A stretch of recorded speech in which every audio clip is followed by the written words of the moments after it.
I don't know if you've seen Heidi Baker's vision. No. She saw America.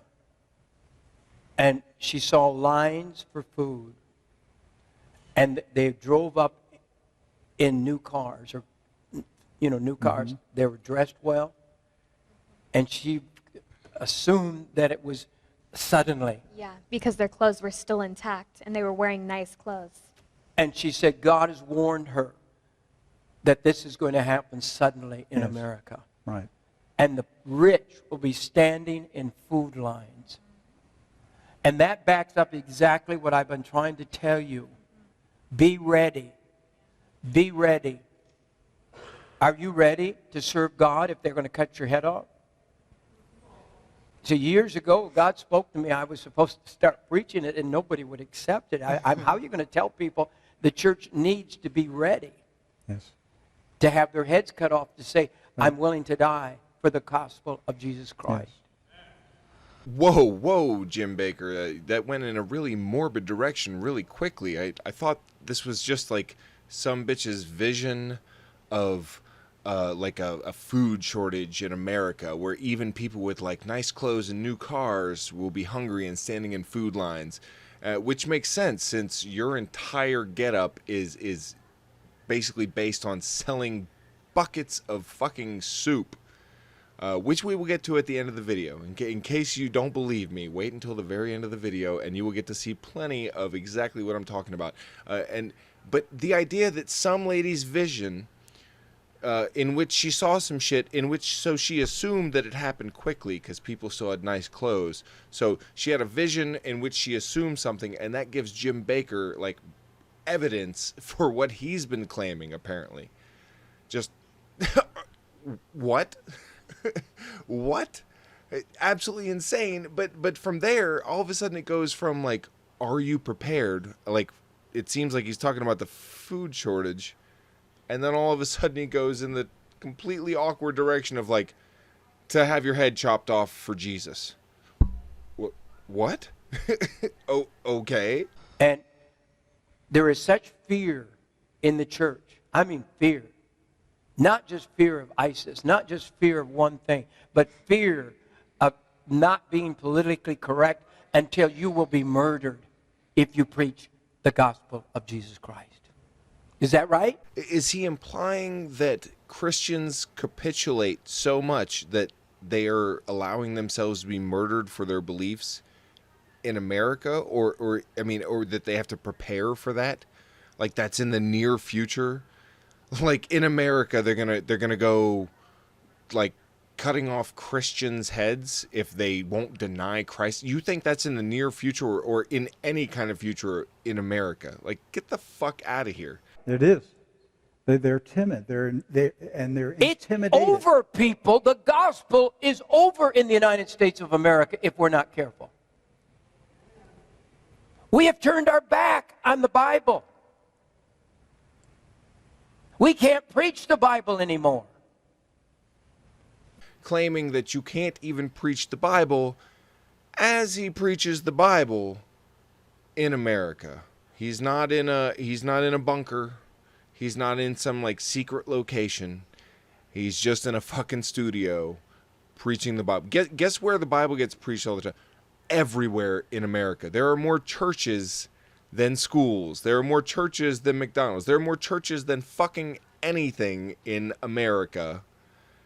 And the gospel gets preached there 7 days a week in a lot of places. It doesn't just have to be Sundays. Gospel, gospel, gospel, gospel. Jesus, Jesus, Jesus. No one is fucking knocking down their doors telling them, no, you can't do this.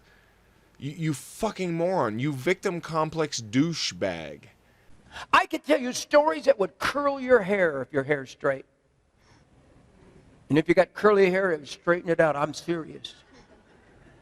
If I told you what I lived through and what I go through and what I am facing because of those who really, what we would call the old-fashioned gospel, which is just simply the Bible. Anybody that wants to stand on the absolute Word of God, you don't have much. Wait a second. What was that? That might have been the most accurate thing you've said so far. Let me hear that one more time. Anybody that wants to stand on the absolute word of God, you don't have much. Oh yeah, I mean you nailed it. You don't have much.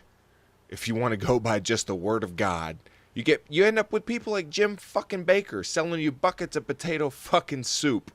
So let's have a look back at the people he's selling this soup to. Let's get a nice slow motion here. Oh wow, there are a lot of old white people here. Looks like somebody left their cowboy hat on the table. And the guy sitting on the right of the center table there in the shot looks like Jim Baker's giving him a headache. I mean, look at this fucking audience. Of course, these are the people. These are the people who are like, end of the world coming quick, better buy some 6-gallon buckets of tater soup. Set myself up real good. Jesus. I mean, whoever thought, I mean, I heard Donald Trump, and this is what everybody's talking about anyway. But it was so crazy because whoever thought you'd have a president or man running for president that would say, next Christmas, we're going to say Merry Christmas in the United States again. Yeah. It's crazy. Now, I'm not endorsing him. I'm just saying, how could that be a point to run for president on? Yeah. How could it be that it's been almost illegal to say Merry Christmas? Hey, dipshit, you want to know why people get all riled up and about Merry Christmas? And why Donald Trump can say something like that and it impresses people like you and your audience? Because you are the one telling them that it is somehow illegal to say Merry Christmas in the first fucking place. You're riling up the base with bullshit. Made up fucking bullshit. Like, oh, you can't say Merry Christmas. You can't pray. You can't preach the gospel. Yeah, you can do all that shit. But by saying you can't do it, you somehow trick people into like believing you're taking away their religious rights somehow by not enforcing it on everybody else.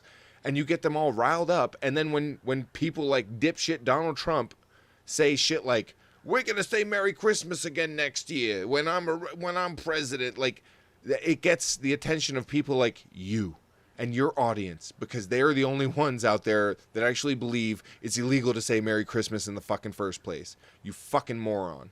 The big department store says you cannot say Merry Christmas. They said it. Mm-hmm. I know people that work at those stores. Isn't that right? You know people that work at those stores. Mm-hmm. They were told, do not say Merry Christmas anymore.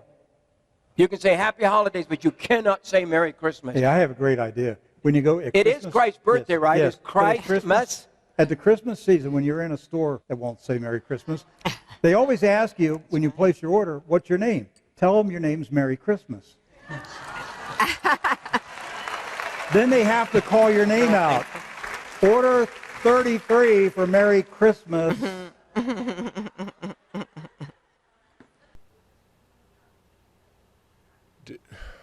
Did this motherfucker just use a Josh Feuerstein idea?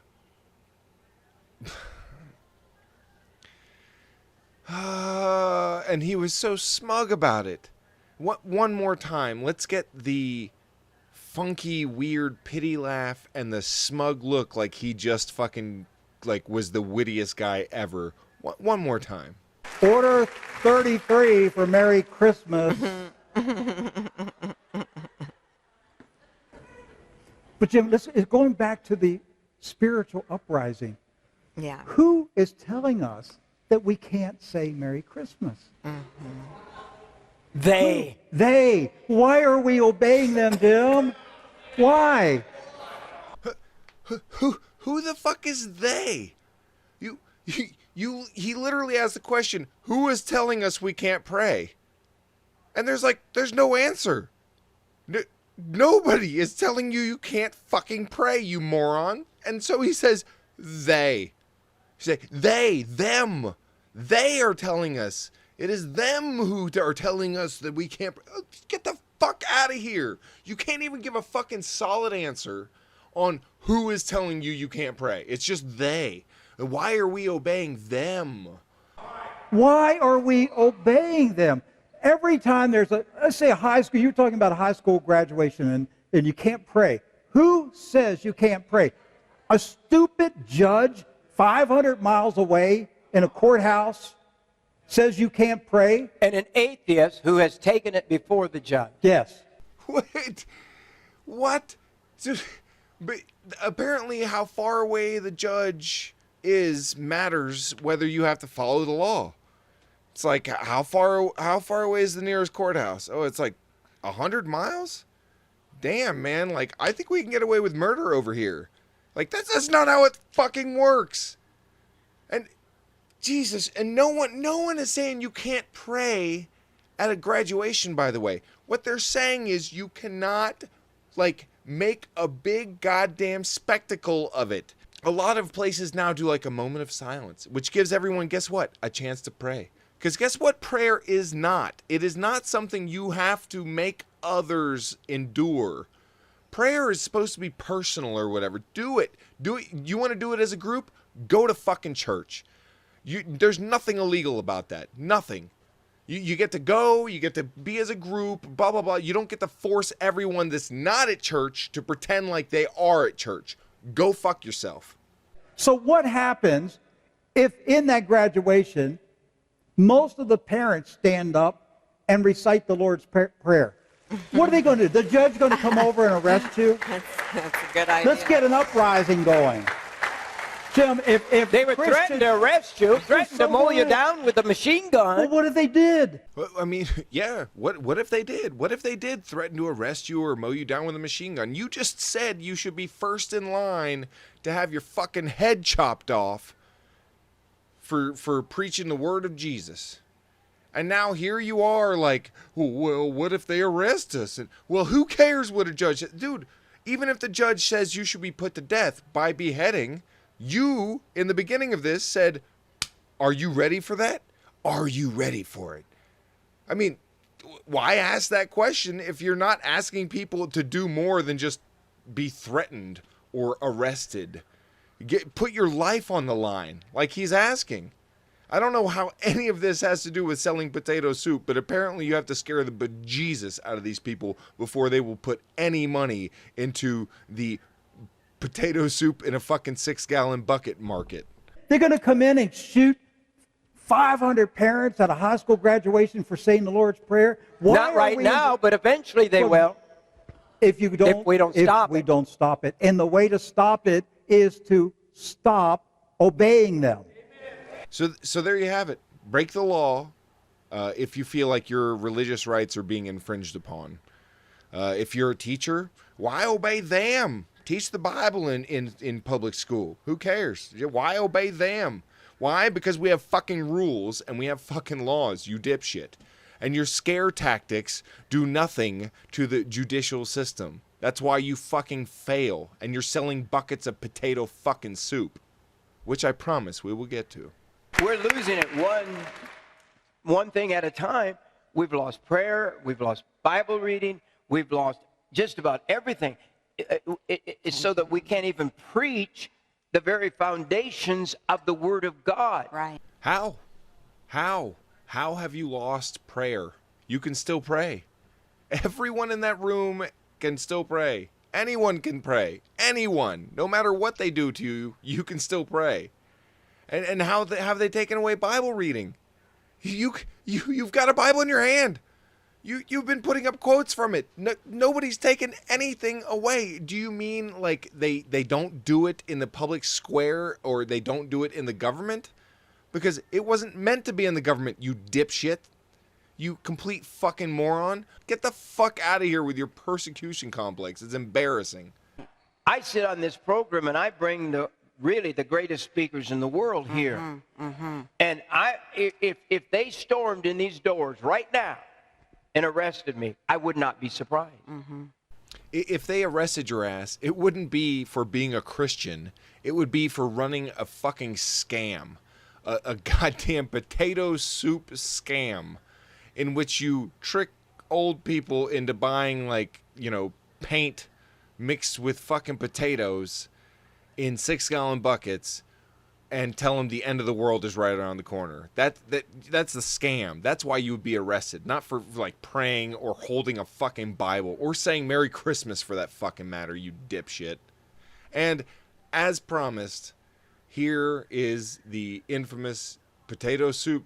You're taking care of your family. You can stack them in your garage. You can put them in the basement. You can put them under your bed. Yeah, I mean, in your closets, anywhere that you have space for it.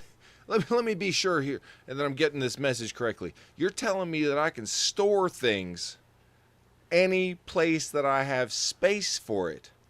No. Wow. Mind blown. Is that how it works? You can put things in places where you have space. Just do it. Just go ahead and buy the potato soup. Wait, what is that? Is that 3 cubic fucking feet of free space in your closet? That's a bucket of potato soup you got right there. Just in case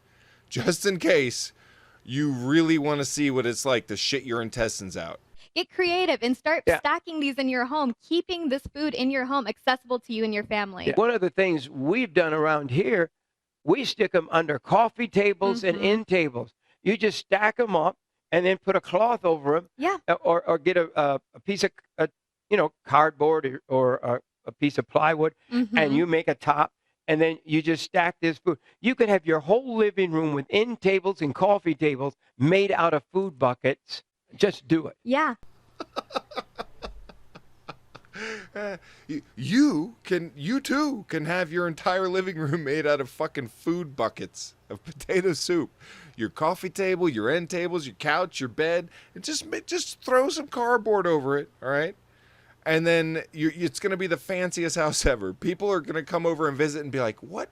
This table is really nice. What's it made of?" And you're like, "Buckets of potato soup, just in case, got to be prepared in case you got to have your head cut off for Jesus."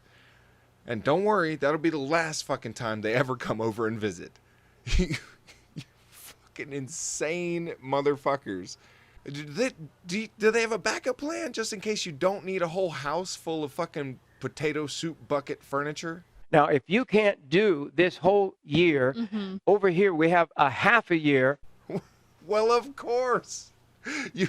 If you've already got a coffee table, what we can do is sell you a 6-month supply to just take up a whole bunch of fucking space in your house for shit you are never gonna fucking eat.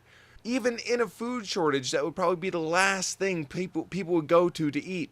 Like, every last packet of ramen on the planet would have to have been consumed before anyone would consider having a fucking bowl of that nasty slop. And just for old time's sake, I'll go ahead and show you the clip of Jim Bakker trying to actually eat some of that potato soup slop that they are trying to sell to people with their end times bullshit and like everything's right around the corner. It's all going to shit real quick, so buy some shit in a bucket. So for old time's sake, enjoy. Oh,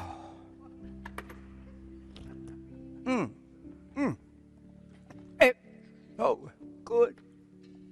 Oh, my God. You didn't have lunch, right? Wow. Coctopus out.